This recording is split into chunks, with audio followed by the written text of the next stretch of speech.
예산이라는 이유만으로 삭감을 자행했기 때문입니다. 의회는 예산 심사권이 의회의 고유 권한이라고 주장합니다. 하지만 시민에게 부여받은 이 권한은 원칙과 상식에 따라 행사하여야 합니다. 그에 따른 책임도 수반되어야 합니다. 고양시의회는 거의 모든 회기마다 법정계획 수립 예산을 비롯해 많게는 수백억 원의 예산을 삭감해 왔습니다. 심지어 하나의 예산이 7번이나 반복 삭감될 적도 있습니다. 이것은 결코 정상적이거나 일반적인 상황이 아닙니다. 고양시의회에 묻겠습니다. 예산과 조례를 심사할 때 시민이 있었습니까? 고양시의 미래를 최우선으로 고려했습니까? 혹시 시장의 성과를 가로막기 위해 시민의 이익을 희생시키는 정치적이고 감정적인 판단은 없었습니까? 저 이동안 이름을 걸고 약속드릴 수 있습니다.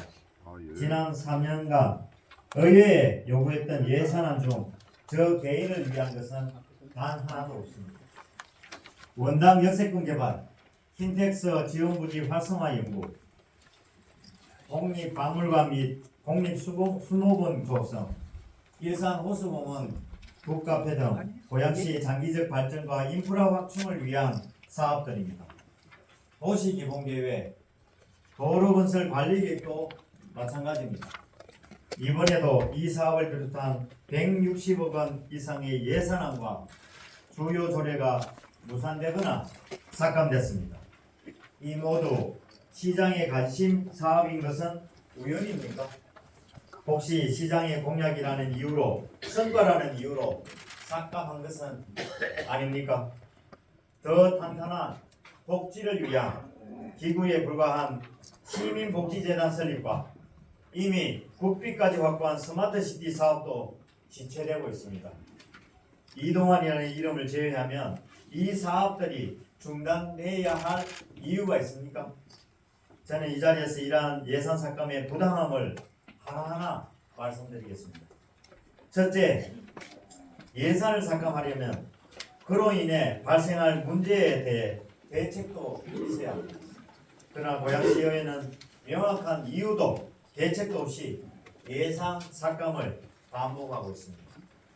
일각에서는 예산 심사도 하기 전에 삭감할 예산이 이미 내정되었다는 말까지 들려왔습니다. 특히 이번에 노인의 일부와 예술인 창작 공간의 인건비 삭감은 시민의 삶의 질과 직결된 영역의 비용을 줄이겠다는 결정입니다. 노인회는 어르신들의 권익을 보호하는 중요한 역할을 합니다. 이 역할을 축소된다면 그 피해는 결국 누구에게 돌아가겠습니까? 또한 내년 열리는 세계 최대 규모의 IT 소비재 전자산업 전시회 CES에 고양시 중소기업들의 참가를 지원하여 수출을 확대하기 위한 예산도 시기를 놓쳐 사실상 무산됐습니다. 이 예산을 삭감한 논리는 대체 무엇입니까? 고양시는 경기도의 복지 대상자가 가장 많은 도시입니다. 관공서 중심의 작은 조직으로는 폭발적인 복지 수요를 감당할 수 없습니다. 이 문제를 해결하기 위해 고양시민 복지재단 설립을 추진해 왔습니다. 2년 반 동안 준비해 왔고 고양시의 동의를 받았으며 시민의 72% 이상이 찬성한 사업입니다. 그러나 의회만이 이를 인정하지 않고 있습니다. 의회는 준비 부족 등을 이유로 복지재단 설립을 반대했습니다. 그 이유는 정말 준비 부족입니까? 저 이동환이 복지를 외면하는 시장이라는 평가를 받게 하려는 의도는 아닙니까? 조례안은 설립을 위한 첫걸음일 뿐입니다. 협력하고 보완하면 됩니다. 완벽하지 않다는 이유로 거부하는 것은 핑계일 뿐입니다. 의회의 역할은 발전의 방향을 바로잡는 것이지 시작조차 막는 것은 아닙니다. 이번 추경에는 경기도에서 받은 인센티브 예산으로 편성한 공공예식장 조성 사업도 포함되어 있었습니다. 이 인센티브는 상을 받음으로써 받는 사업비로 작년 시군 종합평가에서 고양시 공무원들이 최우수 평가를 받아 얻어낸 성과입니다. 이 돈의 일부를 공공예식장 조성에 사용해 시민께 돌려드리려 했지만 의회는 이를 거부했습니다. 공무원들이 얻어낸 예산을 시민을 위해 쓰겠다는데 예산 낭비나 필요성 부족이라는 이유를 댈 수 있습니까? 시장 마진 사업이라서 삭감되었다는 것이 더 논리적인 설명 아닙니까? 둘째, 예산 삭감이 재정 건전성을 보장하는 것은 아닙니다. 경제 활성화와 인프라 투자를 위한 사업까지 삭감한다면 장기적으로 더 큰 손실을 초래할 것입니다. 과감한 투자와 현명한 예산 배분이 필요합니다. 고양시의 거점형 스마트시티 사업, 단순한 예산 소비가 아닙니다. 24시간 민원 서비스, 교통흐름 최적화, 드론 순찰, 재난 예방, 자율주행버스 등 시민의 편의와 안전을 획기적으로 개선하고 첨단 산업 기반을 강화하는 혁신적 프로젝트입니다. 정부가 사업비 400억 원 중 절반을 부담하겠다는 것은 이 사업의 가치를 인정했기 때문입니다. 그럼에도 의회는 고양시가 부담할 예산의 절반 이상을 번번이 삭감하고 사업의 진행을 방해하고 있습니다. 고양시는 전국 도시와의 경쟁을 뚫고 이 공모 사업에 선정됐습니다. 다른 자치단체는 하고 싶어도 선정되지 못해 하지 못하는 사업을 고양시에는 하지 말라고 합니다. 과연 시민을 위한 합리적 결정입니까?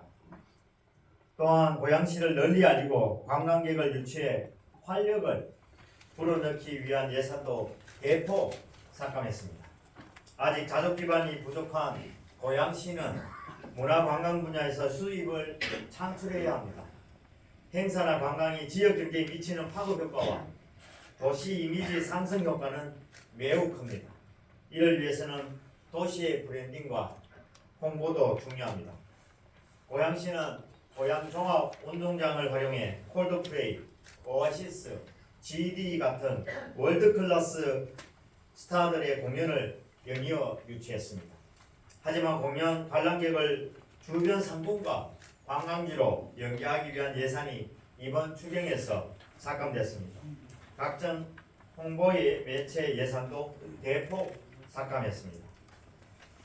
이것은 고양시가 외부와의 소통을 단절하고 손님도 받지 않겠다는 말과 다를 바 없습니다. 셋째, 의도적인 예산 지연은 가장 심각한 문제입니다. 고양시는 도시기본계획 수립을 추진해 왔습니다. 도시기본계획은 주거지, 산업시설, 도로, 공원 등 도시의 기본 설계도입니다. 재건축이 본격화된 1기 신도시 정비와도 연계된 중요한 계획입니다. 그러나 지난 1년여간 도시기본계획 수립 예산은 4차례나 삭감했습니다. 이번 추경에도 삭감된 반쪽짜리 예산으로 돌아왔습니다. 고양시의 장기 발전을 이끌 계획을 제대로 수립할 수 있을지 의문입니다. 도로 건설 관리계획, 지구단위 계획, 공공디자인 진행 계획 등 가장 기본적인 법정 계획도 수차례 무산 후 통과되었습니다. 이 중 도로 건설 관리 계획은 10억 중 7억 원만 반영해 주었습니다. 필요한 예산을 일부러 늦추고 뒤늦게 승인하는 것은 정당한 심사가 아니라 명백한 방해입니다. 도시의 발전은 기차처럼 일정한 속도로 나아가야 합니다. 그러나 예산 삭감과 지연은 기차의 엔진을 멈추게 하는 것과 같습니다. 멈춰버린 기차는 다시 속도를 내기까지 몇 배의 시간이 필요합니다.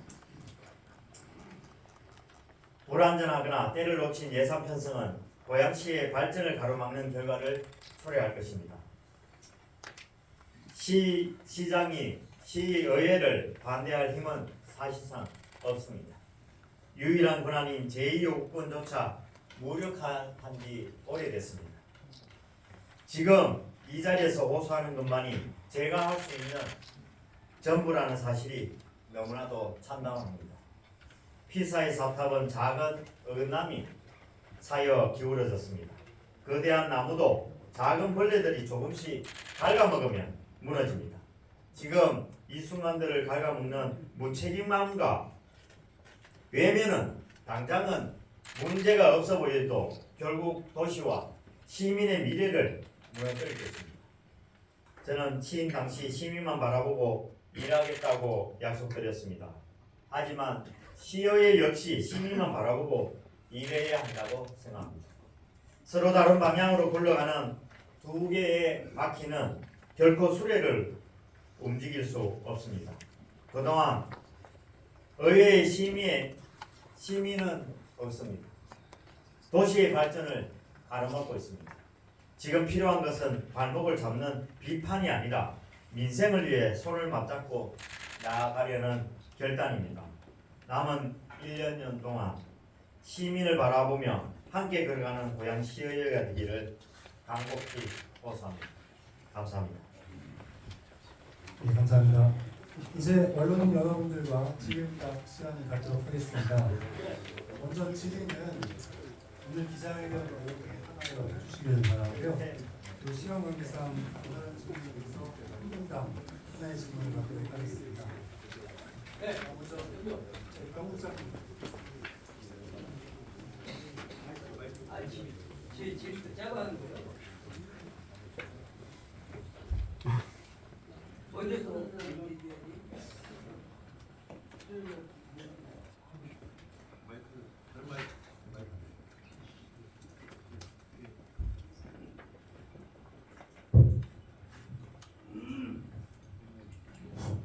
앉아서 하겠습니다. 시대로 개정하지 않는다고. 지난 3년간 삭제된 예산 내역과 삭감으로 인한 시민 피해에 대해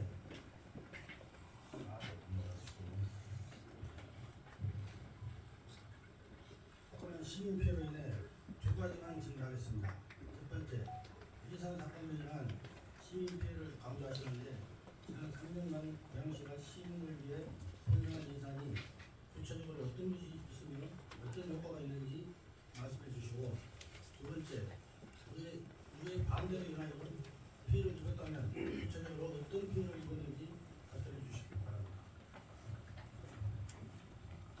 질의응답은 저희 질문을 일단 국장님께서 받으시고 한꺼번에 답을 드리도록 하겠습니다. 추가로 더 질문하실 분 손 들어주시기 바랍니다. 여기요. 자, 아시아 이만희 국장님.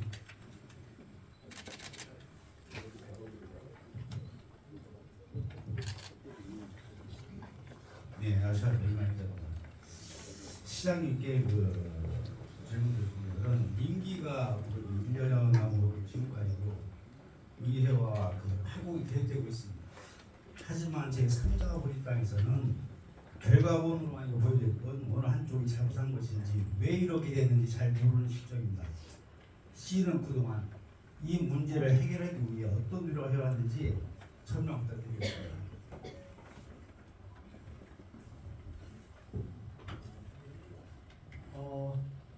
이번엔 좀 뒤에서 질문을 받아보도록 하겠습니다. 신준호 기자님. 경기일보 신재익 기자입니다. 이번에 고양시민복지재단 조례안이 부결이 됐는데 이게 작년 10월에 경기도의 출자 추정기관 심사위원회에 설립 동의도 받았고, 그리고 시의회가 배포한 안건 심사 결과 보고서에 의하면 전문위원회 검토 결과 크게 문제가 없다라는 검토 결과가 나왔는데 불구하고 지난번 본회의 마지막 날, 그러니까 임시의 마지막 날 반대 토론을 통해 가지고 조례안의 내용 자체가 너무 부실하다 이런 이유로 부결이 됐는데요. 이 부분 관련해서 이번 기회에 신하님께서 이 시민복지재단이 정말 왜 필요하고 이걸 하면 어떤 그 고양 시민한테 기대 효과가 있는지 좀 분명하게 다시 한번 명확하게 해주시는 게 좋을 거라고 생각해서 질문드립니다. 고무정 기자님, CBS.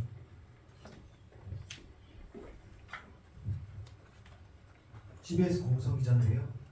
그 거점형 스마트 시티 사업은 정부가 400억 중 절반이나 지원하는 큰 규모의 사업인데 실제로 어떤 효용성 있는 사업이고 이번 예산 삭감으로 사업 추진에 어떤 영향이 있는지 말씀해 주시면 감사하겠습니다.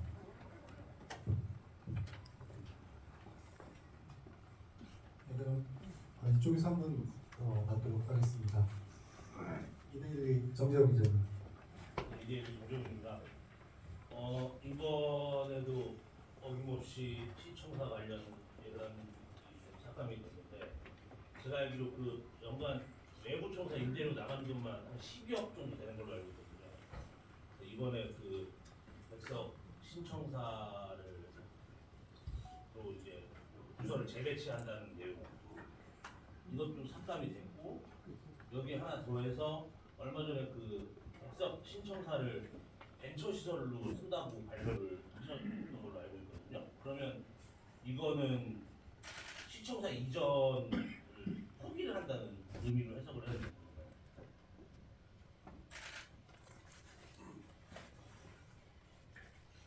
일단 시장님께서 지금 주신 5개의 질문 관련해서 답을 주시도록 하겠습니다. 먼저 말씀해 주신 우리 예산 삭감에 대한 아까 말씀해 주신 거 말씀드리겠습니다.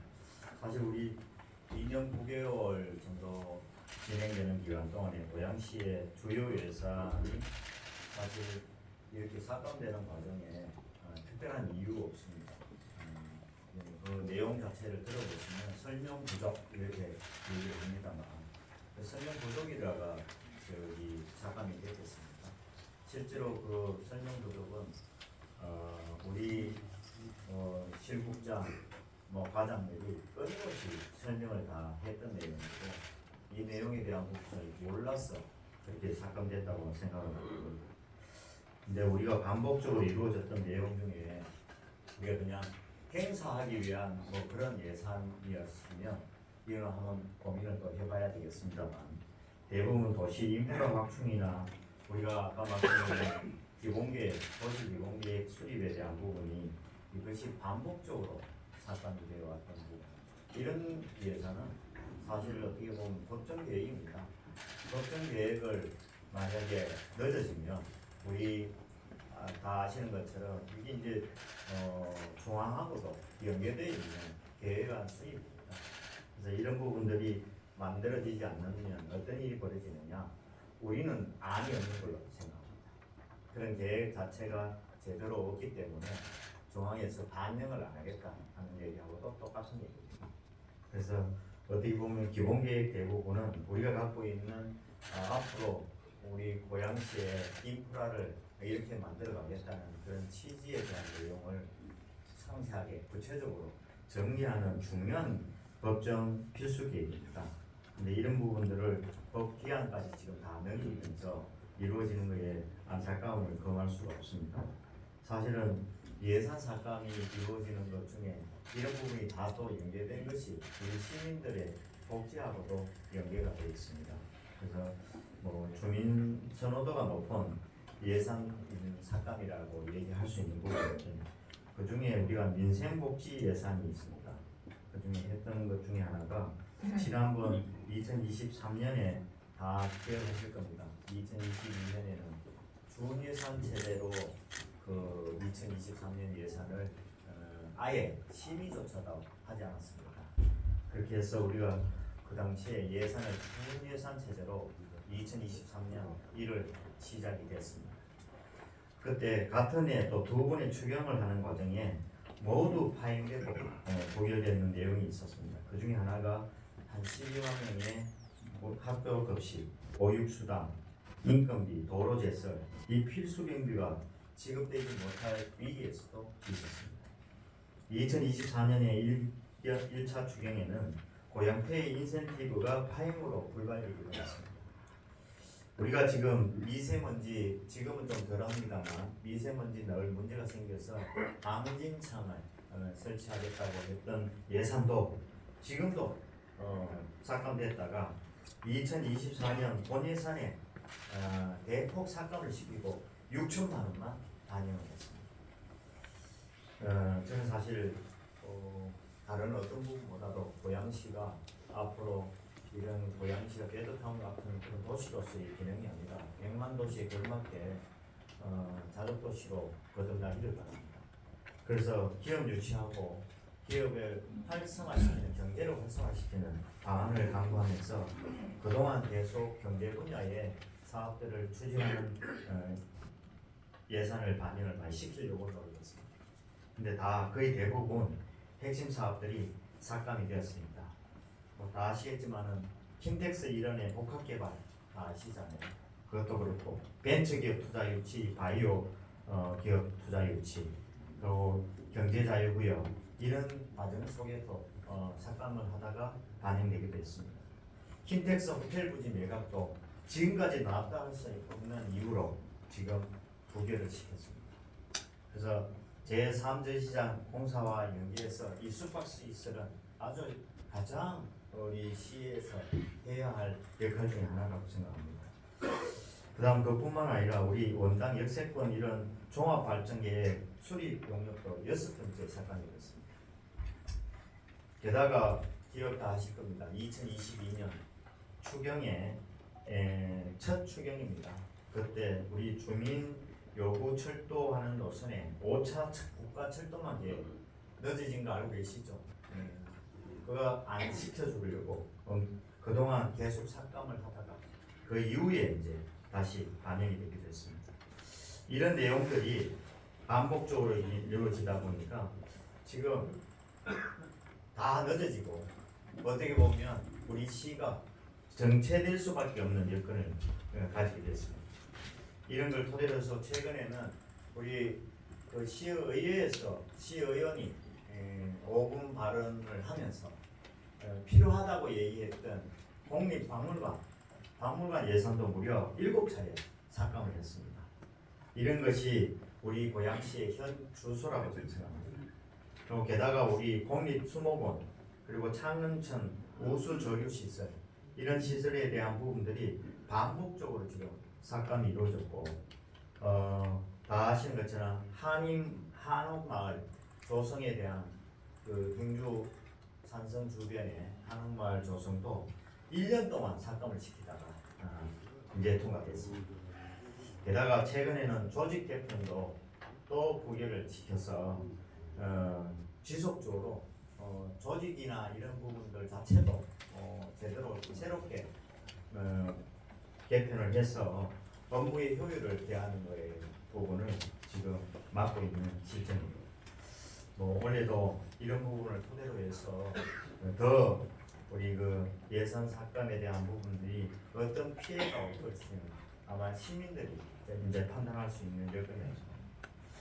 두 번째는 시의회와 끊임없이 이렇게 좀 표현을 갈등이나 파국이라고 얘기하시는데 사실은 그동안 일방적이지 갈등이나 파국이라고 생각은 안 합니다.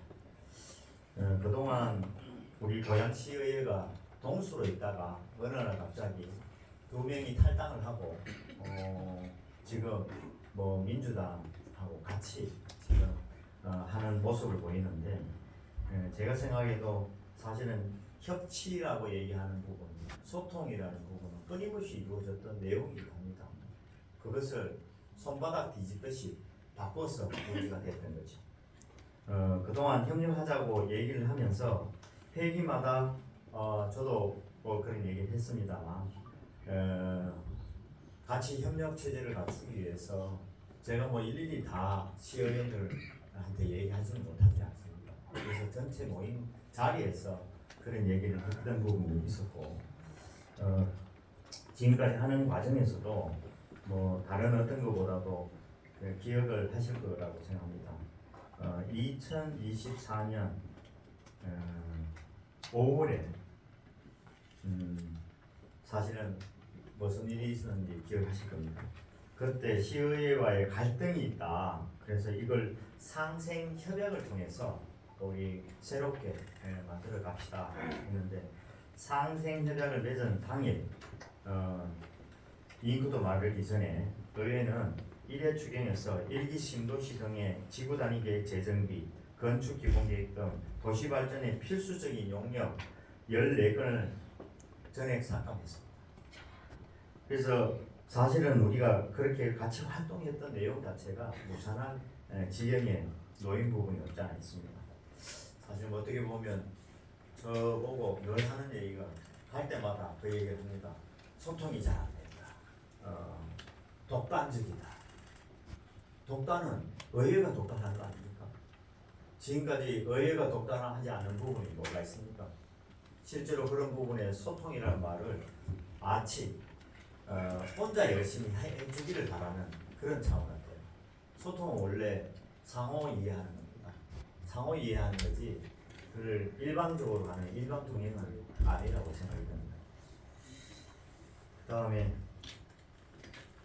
세 번째 시민복지재단 말씀하셨는데 시민복지재단은 그동안 정말 수차례에 걸쳐서 이루어진 내용이기도 하고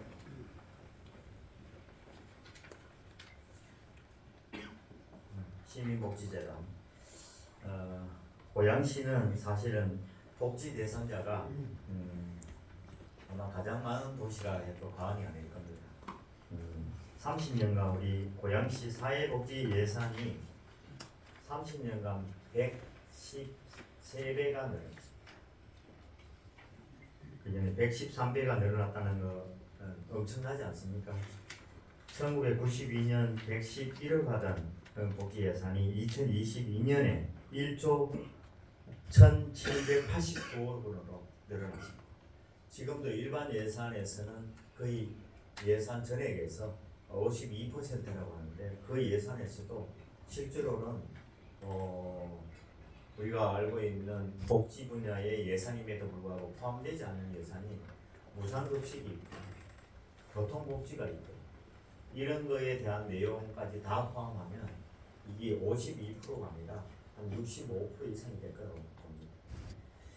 그 다음에 우리 그 5년 후가 되면 우리가 5명 중 1명이 노령이 인구가 되는 초고령 사회가 됩니다. 고양시가 바로 그런 도시입니다. 1인 가구나 저소득 한부모 가구 등 복지 수요의 형태도 아주 다양화되어 있습니다. 이 고양시가 가진 이 자원과 예산 이거 가지고는 예산의 한계가 있다는 것은 명확합니다. 그래서 기존 관공서 중심의 소규모 전형적 조직으로는 대도시에 걸맞는 체계적이고 특화된 복지 정책 수립이 어려운 상황. 우리가 108만이라고 합니다. 지금 거주하는 인구가 108만입니다. 주민등록상으로는 106만 한 6천 정도 됩니다. 근데 13,900명 정도가 외국인입니다. 근데 주민등록하고는 좀 다르죠.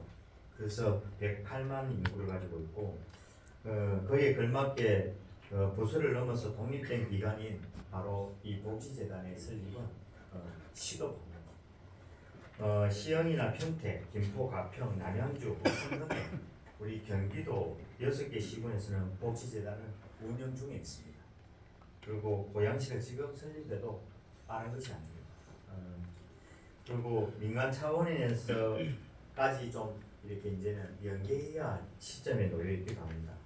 그래서 예산과 인프라의 한계를 극복할 수 있는 핵심 기관이기도 하고 더 빠르고 높은 복지 서비스가 필요합니다. 그래서 복지재단은 민간 법인으로 정부의 복지 정책 확대나 가족 대책 그리고 초고령화 등 변화하는 환경에서 공공조직보다 더욱 유연하게 더 확대된 폭넓은 대응이 필요한 상황에 바로 복지재단이 필요하다고 봅니다. 지금 같은 경우에 요번에 이걸 또 부결을 시키지 않았습니까? 부결시킨 내용의 조례안을 보면 왜 그런 부결이 됐냐? 준비 부족입니다. 준비 부족. 이 내용에 대해서 아마 다른 분들도 다 아실 텐데 그동안 얼마나 오랫동안 이걸 준비했습니까? 2년 동안 했습니다. 2년 기간 동안에 수차례 걸쳐서 예산안 다 삭감을 시켜서 일을 못하게 했던 과정이 있었죠. 그래서 결국 2,200만 원의 초기 기본 용역을 어떻게 했느냐 하면 우리 시 직원들이 했습니다. 직원들이 직접 용역을 수행을 했습니다. 이건 정말 놀라운 일입니다. 다른 데서는 다 그걸 외부 용역을 통해서 이루어졌는데 그 1차 용역을 우리 시 직원들이 직접 했습니다. 그렇게 만들어서 준비를 하고 본 용역을 시행을 하는데 9천만 원이 드는 그 예산안을 통과를 바로 시켜줬습니까? 그렇게 하지 않았습니다. 그것도 그냥 아마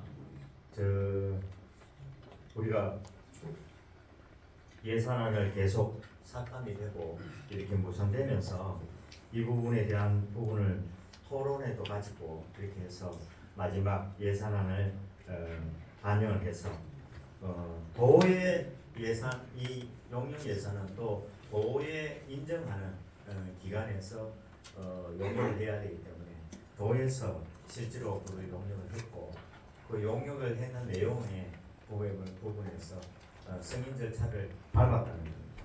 이 복지재단이 꼭 필요한 사업이라는 것을 지금 다른 절차에 있어서는 다 확인이 됐고 결정이 난 부분을 지금 우리 시에서는 준비 부족이라는 이유로 지금 부결을 시켰습니다.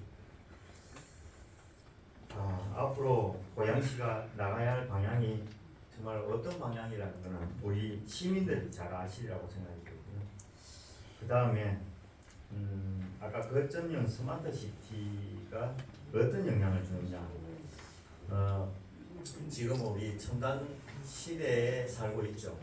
그 첨단 시대에 걸맞게 도시의 운영과 경영은 바뀌어야 돼요. 근데 바뀌는 것 중에 여러 가지 아날로그로 이루어졌던 일들이 이제는 굉장히 디지털화 될 수밖에 없는 구조고 그런 내용이 한 단계 더 업그레이드 되는 부분이 AI까지 적용이 되는 시스템으로 구축을 해야 된다고 봅니다. 이번에 우리 스마트시티는 그냥 한 것이 아니라 전국에 있는 도시들 중에 거점형 스마트시티를 가장 먼저 시스템을 구축하는 방법에 대해서 공모를 했습니다. 그 공모했는 사업에 우리가 공모를 했고 그리고 제가 거기 가서 직접 프레젠테이션해서 사업 설명회도 했습니다. 그래서 최종 결정이 나기를 서울 우리 수도권 쪽에서는 고양시가 결정이 났고요. 저기 수도권인 비수도권 쪽에는 저 울산이 결정이 났습니다. 그렇게 진행하는 사업인데 여기에 우리 국토교통부 공모사업에 이 사업을 지금 이번에 사실은 삭감이 됐습니다. 이 사업에 보면 혹시 내용을 조금 알려드리면 디지털 터빈이라 해서 고양시의 이 고양시 전체를 하나의 디지털 차원으로 그걸 보여주는 홀로그램처럼 이렇게 느껴질 정도로 도시가 어떻게 지금 만들어져 있다는 것을 도면이 아니라 이제 화면으로 3D 화면으로 볼 수 있는 그런 어떤 상황입니다. 그래서 시뮬레이션도 지금 확인하고 있는 상황이고 그다음에 드론 밸리라고 할 수 있는 부분에 이런 일이 발생이 됐을 때 드론이라는 걸로 통해서 조기에 뭐 재난이라든가 그런 것들을 감시하고 대응할 수 있는 그런 상황이기도 합니다. 게다가 교통 최적화라고 하는 부분이 ITS를 비롯한 우리가 실제로 교통 체증이 일어나는 지역에 대해서 조기에 어떤 식으로 그 시스템을 바꿔주면 체증을 완화시킬 수 있는 방안까지도 바로 이 스마트 시티 안에서 이루어질 수 있는 것도 있습니다.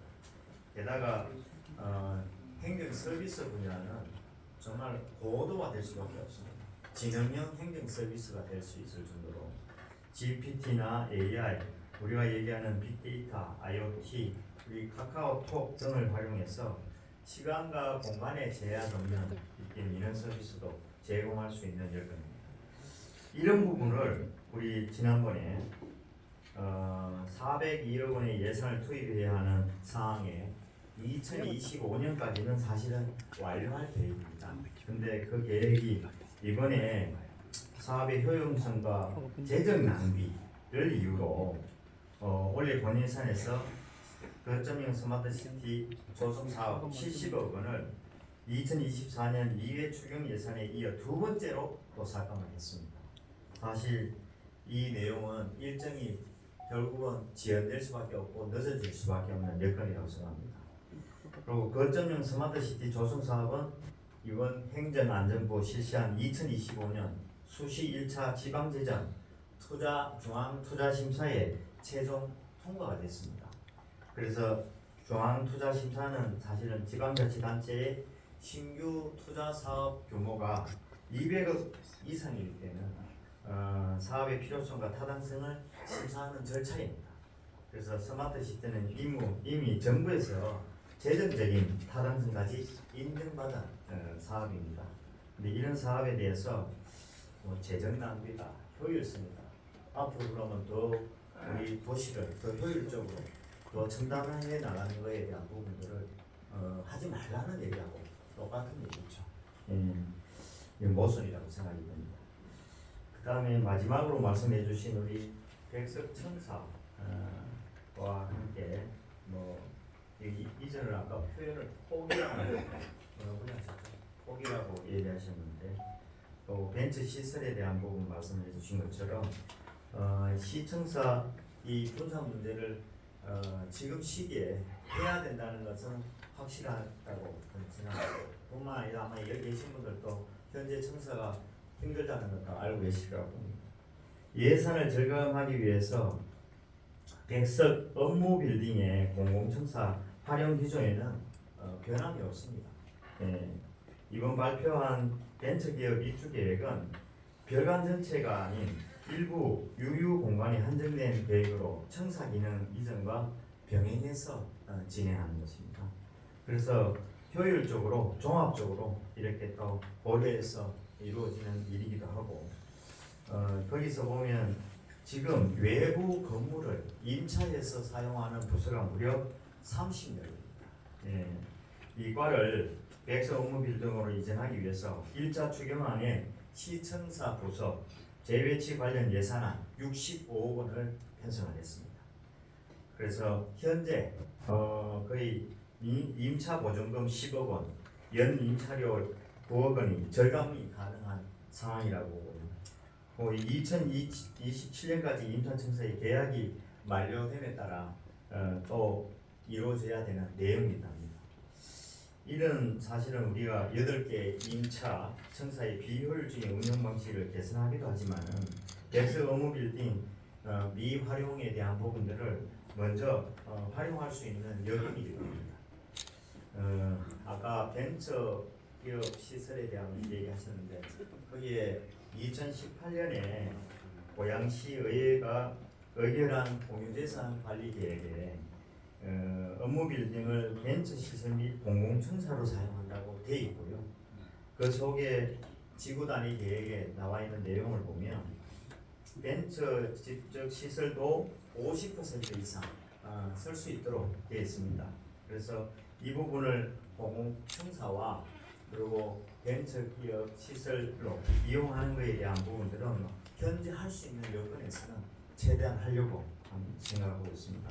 그래서 부서 재배치를 통해서 우리 고양시 행정의 효율성도 높이고 시민이 더 나은 서비스를 누릴 수 있도록 하기 위해서 아주 실용적인 그리고 효율적인 행정의 일환으로 진행되고 있다는 것을 말씀드립니다. 지금 2022년 11월에 우리가 백석동 백석 빌딩이 우리 고양시의 기부 체납으로 이제 들어왔습니다. 기부 체납으로 들어와서 그때부터 지금까지 비어 있는 시기가 무려 2년 한 4개월, 2년 4개월이 된 상황입니다. 이거는 정말 우리 그 시 차원에서 시민들이 낸 세금을 낭비하는 일입니다. 활용할 수 있도록 해줘야 되는 거 아닙니까? 그리고 이중으로 이렇게 임대료를 내도록 하는 것은 우리 시민들의 세금을 제대로 활용 못하는 우리 또 마치 시의 책임과 같은 그런 부분이라고 생각합니다.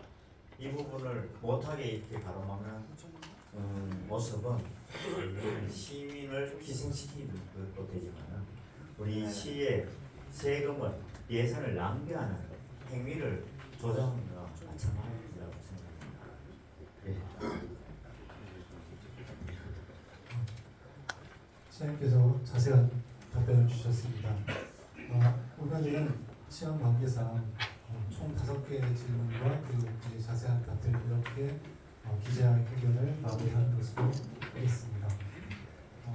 오늘 참석해주신 많은 언론인 여러분 감사드리고요. 추가로 더 궁금하신 내용이나 그런 부분은 장소를 옮겨서 식사하시면서 시장님도 같이 예정이시니 물어보셔도 되고 서면으로 질문을 주시면 서면으로 답을 드리도록 하겠습니다. 이상으로 기자회견을 마치겠습니다.